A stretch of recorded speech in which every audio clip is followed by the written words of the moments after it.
जय हिंद। तो आइए, जो पिछला वीडियो मैंने ख़त्म किया था वो कोशिका बायोलॉजी में कोशिका सेल के ऊपर मेरा टॉपिक था दोस्तों। उसमें आइए आगे बढ़ते हैं। आज हम लोग सेल में पढ़ेंगे, क्योंकि सेल बहुत लंबा चैप्टर है दोस्तों। तो हम लोग सेल में कोशिका में जानेंगे जीव द्रव के बारे में। ये जीव द्रव क्या होता है, जिसे हम बोलते हैं प्रोटोप्लाज्म। क्या बोलते हैं? प्रोटोप्लाज्म। ध्यान दीजिएगा, जीव द्रव को बोलते हैं प्रोटोप्लाज्म। दोस्तों, जीव द्रव पहले होता क्या है इसको समझिए, इसका जरूरत क्यों है। यहाँ ध्यान दीजिएगा, जैसे मैं आपको बताया था कि जो कोशिका का शेप है वो इस शेप में है एनिमल सेल्स में, और प्लांट सेल्स में उसका रेक्टेंगल चतुर्कार में होता है, उसको चारकोणीय में होता है उसका। दोस्तों, इसमें प्लांट में इस टाइप का होता है, लेकिन एनिमल सेल में इस टाइप का होता है। मैं आपको बता चुका हूँ पहले भी।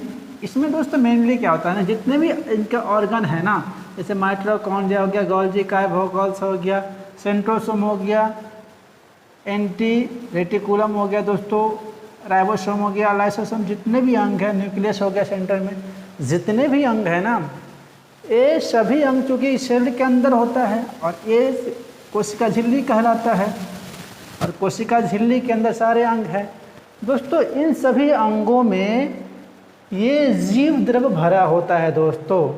ये चूँकि अगर इकट्ठा रहेगा, इसमें कोई लिक्विड नहीं है, इसे स्थिरता प्रदान करने के लिए इसके अंदर लिक्विड फॉर्म में जीव द्रव भरा रहता है दोस्तों। जैसे हम कभी कोई सामान फ्लिपकार्ट से या कहीं से मंगाते हैं, जब उसको हम अनबॉक्सिंग करते हैं तो देखते हैं कि आप मोबाइल मंगाते हैं या कुछ ऐसा सामान मांगते हैं जो टूटने वाला हो सकता है, तो उसके चारों साइड हम क्या देखते हैं कि थर्मोकोल या कोई पेपर गत्ता डाल देता है, जिससे कि वो आपस में टकराए ना, ऊंचा नीचा में या कहीं ऐसे रखने उखने में टकराने से फूटने का डर रहता है, स्क्रैच आने का डर रहता है। इस वजह से उसको थर्मोकोल या पेपर से उसको चारों साइड से टाइट कर दिया जाता है। उसी प्रकार दोस्तों, चूँकि ये सारे अंग इनके अंदर हैं और ये बहुत छोटे हैं, जिसे हम आँख से भी नहीं देख सकते हैं कोशिका को, क्योंकि उसको देखने के लिए माइक्रोस्कोप का जरूरत पड़ता है दोस्तों। तो इसीलिए टकराए ना आपस में, लड़े ना आपस में लड़ के ख़त्म ना हो जाए, इसके लिए इसके अंदर जीव द्रव भर दिया जाता है, जो प्राकृतिक देन है दोस्तों। इसमें जीव द्रव्य होता है, इसमें पूरा ध्यान दीजिएगा, पूरा में जीव द्रव होता है दोस्तों। यहाँ केंद्रक में भी होता है। ये अपने जगह पे स्थिर रहते हैं, इसीलिए आपस में लड़ते नहीं हैं दोस्तों। इस जीव द्रव में जो 80% क्या होता है, वाटर होता है। क्या होता है दोस्तों? 80% वाटर होता है, यानी जीव द्रव में 80% पानी का लेवल होता है दोस्तों। अब ध्यान दीजिएगा दोस्तों, ये जो जीव द्रव है दोस्तों, ये कलरलेस होता है, इसका कोई रंग नहीं होता, ये रंगहीन होता है। क्या होता है? ये कलरलेस होता है, यानी रंगहीन होता है, इसमें कोई रंग नहीं होता है दोस्तों। अब ध्यान दीजिएगा, ये दो प्रकार के होते हैं। पहला कोशिका द्रव, जिससे हम साइटोप्लाज्म कहते हैं। क्या बोलते हैं? साइटोप्लाज्म। कोशिका द्रव बोलते हैं, साइटोप्लाज्म। और एक होता है न्यूक्लियस प्लाज्म, यानी केंद्रक द्रव। दोस्तों, ये दो तरह के होते हैं, कोशिका द्रव और एक साइटोप्लाज्म यानी न्यूक्लियस प्लाज्म दोस्तों। साइटोप्लाज्म और न्यूक्लियस प्लाज्म यानी केंद्रक का द्रव। अब ध्यान दीजिएगा दोस्तों, जो जीव द्रव इस झिल्ली के अंदर और एक कोशिका से बाहर, एक केंद्रक से बाहर है, जो जीव द्रव इस कोशिका जो न्यूक्लियस है इसके बाहर है, इस सब में है, उसे हम बोलते हैं कोशिका द्रव। क्या बोलते हैं उसे हम? साइटोप्लाज्म यानी कोशिका द्रव। जो जीव इसमें है प्लाज्म, उसे बोलते हैं केंद्रक द्रव। क्या बोलते हैं? केंद्रिका द्रव बोलते हैं दोस्तों। जो केंद्र के अंदर है जीव द्रव, उसे हम बोलते हैं केंद्रिका द्रव बोलते हैं। और जो द्रव बाहर में है, केंद्रक से बाहर और झिल्ली के बीच में है, जो सारे अंग को स्थिरता प्रदान करता है दोस्तों, उसे बोलते हैं कोशिका द्रव। दोस्तों, इन दोनों को मिला के बोलते हैं जीव द्रव। इस दोनों को जब मिला के हम बोलेंगे तो बोलेंगे प्रोटोप्लाज्म।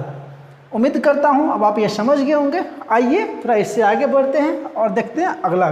दोस्तों, 12th नंबर में हमने लिया है लवक, जिसे प्लास्टिड बोलते हैं दोस्तों। ये जो प्लास्टिड होते हैं, ये ओनली केवल और केवल पादप कोशिका में पाया जाता है दोस्तों। ये ह्यूमन सेल्स में नहीं होता है। ये ओनली प्लांट सेल्स में होता है दोस्तों, लगभग, जिससे हम अंग्रेजी में प्लास्टिड बोलते हैं दोस्तों। ध्यान दीजिएगा, ये जो प्लास्टिड है ना, ये 3 तरह के होते हैं। कितने तरह के होते हैं? प्लास्टिड 3 तरह के होते हैं दोस्तों। इसका जो पहला है वो ये है क्लोरोप्लास्ट, जिसे हम बोलते हैं हरित लवक। दोस्तों आप लोग 4, 7, 6 इस समय पढ़ चुके होंगे। जो पेड़ का पत्ता का रंग जो हरा होता है दोस्तों, क्लोरोफिल के कारण होता है, जिसे हम क्लोरोप्लास्ट बोलते हैं दोस्तों। क्लोरोप्लास्ट के कारण होता है दोस्तों। ये सूर्य से प्रकाश लेके और फोटोसिंथेसिस के द्वारा सूर्य से प्रकाश लेके दोस्तों, जड़ से लवण लेके, खनिज लेके ये खाना का तैयार करता है। हम लोग पढ़ चुके हैं दोस्तों। इनका मुख्यतः काम क्या है? हरित लवक का क्या मुख्यतः काम है दोस्तों, जिससे हम क्लोरोप्लास्ट बोलते हैं? उसका काम है भोजन का निर्माण करना। अभी मैं बताया जैसे ये फोटोसिंथेसिस के द्वारा भोजन का निर्माण करता है दोस्तों। और ये किस अंग में पाया जाता है? प्रकाश के किस, जो पेड़ होते हैं उसके किस भाग में पाया जाता है दोस्तों? तो मेनली पत्ता में, पेड़ के पत्ते में और पेड़ के तना में। देखते होंगे कोई कोई पौधा या पेड़ का रंग हरा होता है, उसकी तना का भी रंग हरा होता है दोस्तों। तो यही कारण होता है, उसके अंदर क्लोरोप्लास्ट होता है, जिस वजह से वो हरा होता है दोस्तों। तो इसका मेन कारण क्या है? भोजन का निर्माण करना। और ये इसका रंग हरा होता है, इसे हरित लवक बोलते हैं।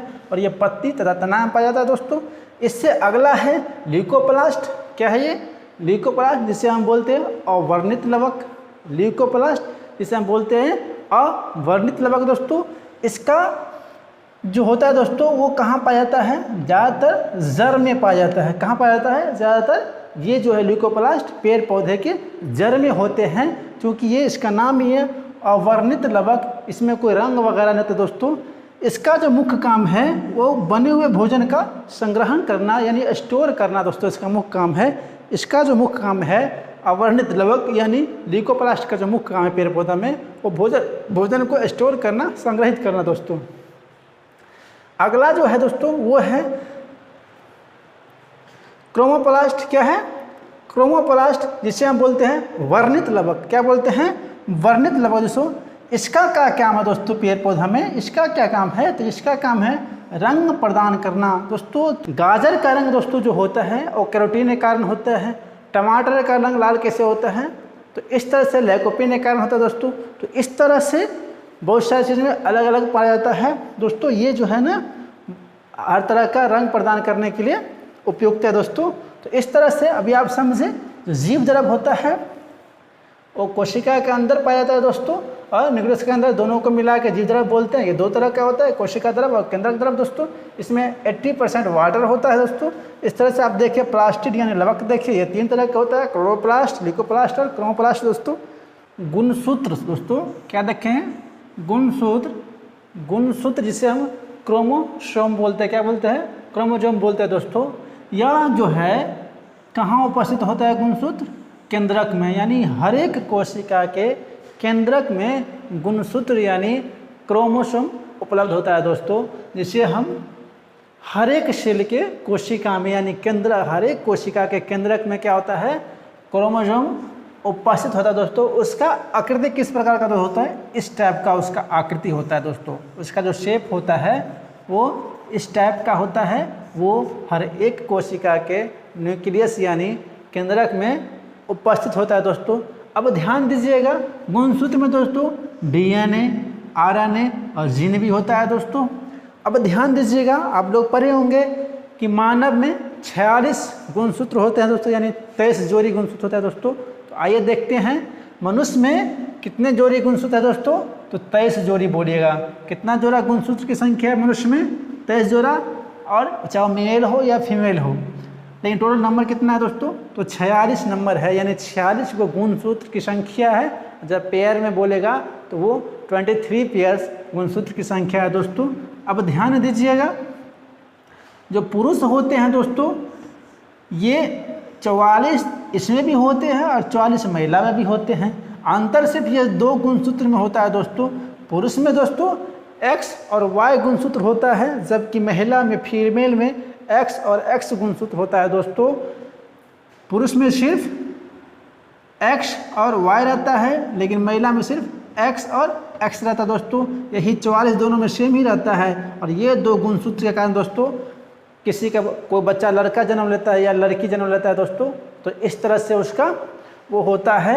ये दो गुणसूत्र की वजह से दोस्तों, ये दो गुणसूत्र अलग अलग होता है दोस्तों। मैन में, महिला में अलग XX होता है और पुरुष में XY हो जाता है दोस्तों। जैसे पुरुष महिला का X चला गया और पुरुष का महिला का X, क्योंकि XX है ही महिला में, अगर महिला का X गुणसूत्र चला गया, क्योंकि 44 तो सेम है, ये जो 22 पेयर है 44 गुणसूत्र की संख्या वो सेम है, लेकिन जब महिला का तो X ऑलरेडी है ही, दोनों X ही X है, तो महिला का X अगर पुरुष का Y जाएगा तो ये लड़का हो जाएगा। अगर महिला का X तो दुखी है ही, चूँकि दोनों में X ही, अगर पुरुष का इसमें X आएगा तो यही लड़की हो जाएगा। दोस्तों इस पे क्रोमोसोम यानी DNA और RNA पर मैं एक कंप्लीट वीडियो बनाऊंगा दोस्तों, तो वो उसमें आप इसको अच्छा से एक्सप्लेन करूंगा, क्योंकि ये बहुत लंबा चैप्टर है। तो दोस्तों इस पे एक कंप्लीट वीडियो आएगा आपको। आइए अब थोड़ा इससे आगे चलते हैं और समझते हैं जो सेल होते हैं उसमें मैं आपको एक पिछला वीडियो में बताया था कि एक यूकैरियोटिक होता है और एक प्रोकैरियोटिक होता है दोस्तों। क्या होता है प्रोकैरियोटिक और क्या होता है यूकैरियोटिक कोशिका दोस्तों? तो जो कोशिका अपने प्रारंभिक अवस्था में दोस्तों, आरंभिक अवस्था में होता है, उसे हम प्रोकैरियोटिक कोशिका बोलते हैं दोस्तों। प्रोकैरियोटिक बोलते हैं, क्या बोलते हैं? प्रोकैरियोटिक बोलते हैं दोस्तों। यह आरंभिक कोशिका है, यानी ये अभी स्टार्टिंग का कोशिका होता है। यह पूर्ण रूप से विकसित नहीं होता है दोस्तों, यह अविकसित कोशिका होता है दोस्तों। ये प्रारंभिक का कोशिका होता है, ये अविकसित कोशिका होता है दोस्तों।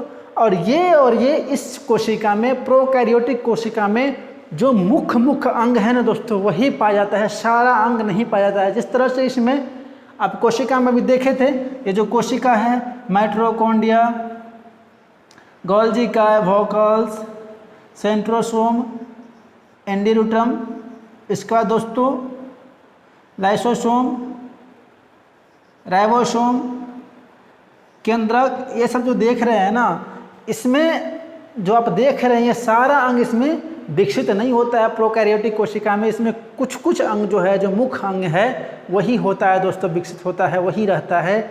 और दोस्तों इसका जो है ना, इसमें कोई शेप आकार उस तरह से नहीं होता है दोस्तों, ये हिलते डुलते रहते हैं, एक जगह दूसरी जगह जाते रहते हैं दोस्तों। इसका जो मुख्य उदाहरण है दोस्तों वो है नील हरित शैवाल।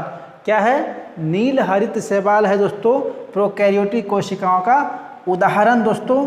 ये इसमें सिर्फ मेन अंग होता है, सारे अंग नहीं होता है, तो मुख्य अंग इसमें होता है प्रोकैरियोटिक कोशिका में दोस्तों। अब आइए समझते हैं प्रोकैरियोटिक के बाद समझते हैं यूकैरियोटिक कोशिका दोस्तों। यूकैरियोटिक कोशिका में क्या होता है दोस्तों? इसमें जो कोशिका होता है वो पूर्ण रूप से विकसित कोशिका होता है दोस्तों। उसमें सारे अंग अवेलेबल होता है दोस्तों, हर अंग उपलब्ध होता है उसमें दोस्तों। ये यूकैरियोटिक कोशिका एनिमल सेल्स में ही पाए जाते हैं दोस्तों, एनिमल में ही पाए जाते हैं और प्लांट में ही पाए जाते हैं दोस्तों। एनिमल का भी और प्लांट का भी जो कोशिका है दोस्तों वो पूर्णतः विकसित कोशिका है दोस्तों। जबकि प्रोकैरियोटिक कोशिका दोस्तों क्या है? और विकसित यानी प्रारंभिक स्टेज की कोशिका दोस्तों। लेकिन इसमें यूकैरियोटिक में विकसित कोशिका होता है दोस्तों। ये प्लांट और एनिमल दोनों में पाया जाता है। जैसे हम लोग हैं तो हम लोग आएंगे यूकैरियोटिक में, क्योंकि हम लोग का कोशिका विकसित है पूर्ण रूप से, उसमें हर अंग पाया जाता है दोस्तों सेल्स के अंदर। तो उम्मीद करता हूँ अब आप ये समझ